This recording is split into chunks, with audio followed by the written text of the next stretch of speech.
What's the difference between capitalism and socialism? In a capitalist society, man exploits man, and in the socialist one, it's the other way around. That's right, welcome back to the Bit of Truth for a Tuesday. Let's just hope politicians haven't ruined it for you yet. We should have known that communism was doomed from the start with all those red flags and all. Now, speaking of political corruption, we've got some more bullshitters for you today. An ex-UKIP candidate who campaigned about illegal migrants has been fined for working illegally. Yes, well done to Paul Dowson for being a complete and utter hypocrite. Now, whilst we support his cause, this is like Jimmy of the Savs campaigning for child safety. This is like the Yorkshire Ripper campaigning for women's rights. This is like the BBC campaigning for the truth. Yes, Mr. Paul was spotted by a policeman whilst wearing an out-of-date armband, getting paid in cash, whilst working as a doorman for a pub in Tenby. Well, not only being fined £500 and also picking up a bill of £2,800 in court costs, you, my good sir, have been made to look rather stupid. Dumbass! Now, in other shenanigans, a senior Birmingham council official in charge of the city's school taxis worked from the same building as the cab firm at the centre of an £11 million overpay probe. Yes, of course, during those 3 years, where its annual profits rose by almost 2,000% to £1.6 million. Well, I'm not accusing the councils of being corrupt or anything. Well, maybe. But just look at this graph. It shows the almost straight line upwards when the council officials started working at the same building. So what happened was the officials whose job it was to ensure school safety transport directed drivers at rival firms to come and collect their ID badges, without which they would be banned from driving from their joint office. They then supposedly poached the drivers to work for the GDL, conveniently located in the same building. This company was then charging Birmingham City Council more than £210 to ferry one child just 3 miles to school and back, where any normal taxi firm the bill would have resulted in less than £20. Fucking shysters. No wonder this country is fucked. No wonder the council went bankrupt. No wonder why we have no belief in our political figures. Fuck them! And in more political prats that gave us zero hope and then failed, is that ex-presidente of our land, Theresa Green. Sorry, what? Theresa May says she's woke and proud and calls for a sensitive approach on trans policies. Yes, this utter failure is back in the news, condemning the debate about gender-related issues. Yes, this lady, a self-proclaimed feminist, who once wore a t-shirt that said "this is what a feminist looks like," hypocritically supports the Tyrannosaurus Rex movement. And woke, give me a break, more like asleep. I am more of a feminist than her. I want to keep women safe. I don't want creepy men with stubble and a cock in a woman's space while they're trying to change just because they've decided that they now feel a little bit different than they have all of these years. Please go back into hibernation. Please go away. Now, speaking of the LGBTQAGFZPQ alphabet people, anyone watch wrestling? No, didn't think so. But if you did, you would expect a very large, masculine male with muscles that has the ability to take down another male. Something like this. Well, let me just explain that this isn't actually a man. Yes, a 20-stone WWE star has transitioned. Lord, give me strength. Let me just identify as Justine again for this part of the video to avoid being called a bigot. Now, I couldn't give two flying fucks what you want to do with your body. I just hate the fact that free speech is now silenced if you're not on the left. Do you like this colour on me, by the way?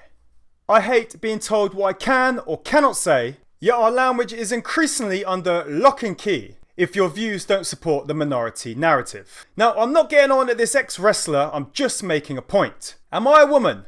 No, clearly not. But what if I say I am? Can I now go out like this and get into women's changing rooms? Can I sue the NHS for not checking my bonus hole? Okay, let's not do that again, alright? Oh, that feels better. And when I say it's okay on the left, trans right activists shout "fuck the TERFs" in a clash with a feminist group. Yes, the Women's Declaration International held a convention and were met with counter-protesters who shouted, attacked, and also spray-painted storefronts. Yes, very ladylike you lot, aren't you now? You certainly have to have balls to do this in public. Look at this one! So beautiful. Can anyone get me a number? I'm asking for a friend. Yes, with all your fuck your hate signs, yet another one holding a sign saying millions of unalived TERFs, and all your middle fingers, I wonder what would happen if we turned up to an alphabet meeting with the opposite narrative. Jail. You'd go to jail. Women, you know, adult human females with bonus holes, don't act like this.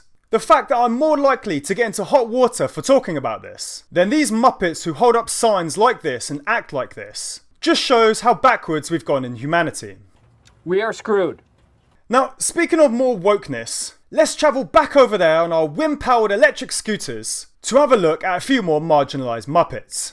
Let's just hope it's not too windy and we don't exceed 20 miles an hour. Harvard's woke student newspaper claims that limiting applicants to a 200-word essay penalises students from ostracised backgrounds. Let's ask Guinness. He's black and white, aren't you? Go on then. He doesn't care. Yes, Harvard's student newspaper has claimed that a new admissions test is now racialist and discriminatory because the new 200-word essay does not give applicants from non-traditional backgrounds enough space to explain themselves. Please do shut the fuck up. It's the same bile that comes out here. Grants for black businesses. Help for oppressed people to become pilots. Blah, blah, blah. Have we not forgotten that white working class boys are the least likely to go to university and the least likely to exceed in life? I am a lot more privileged than many, and many are a lot more privileged than me. I don't cry because I'm 6'4". I couldn't get into the RAF because I'm too big to fly in the cockpit. I don't rally against fake taxi because I was born with a micropiece and can't become a star. Life isn't fair. The more and more you keep creating divisions, the worse it will actually be. Nailed it. Anyway, in more bright ideas, lighthouse bulbs are becoming replaced with dimmer versions to make them more eco-friendly. Lovely. Who cares about boats smashing into rocks? We just need to save the planet. What is going on? Yep, we've now gone fully stupid, and it's now led to more than 1,000 people protesting the plans on the East Yorkshire coast. We are now going to be replacing 1,500-watt tungsten bulbs with 200-watt LED ones. Ugh, please stop the planet. I want to get off.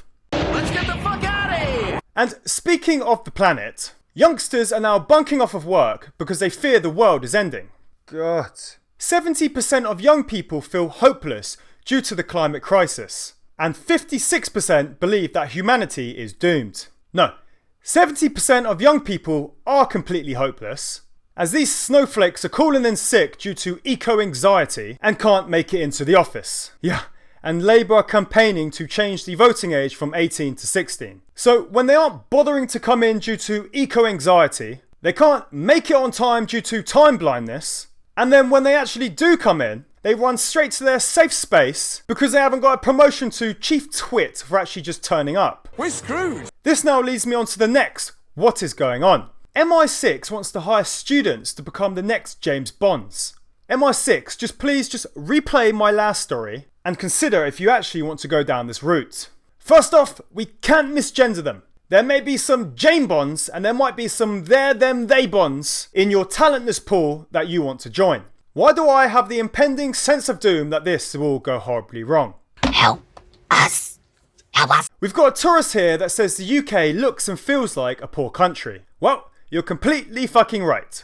We don't just look and feel like a poor country, we're borderline third world. From governments who say one thing and then do another, police who don't investigate crimes, citizens who can't afford food, sick people that can't be treated, energy that has become completely unaffordable, and a whole range of other problems. This place right now is the biggest shithole. And in the final act of shithousery today, a Danish artist is told to repay a museum €67,000 after turning in blank canvases. Well done to this lad, he should be a politician. His project called Take the Money and Run was exactly how it's described on the tin, or the canvas. Absolutely brilliant, well played. You're a smart motherfucker, that's right. Right, so what have we learned today? The government, councils and politicians are still full of crap. Theresa May is still chirping on. Activists won't shut up. Application forms are racialist. The world is ending. And don't trust Danish artists. Signing out.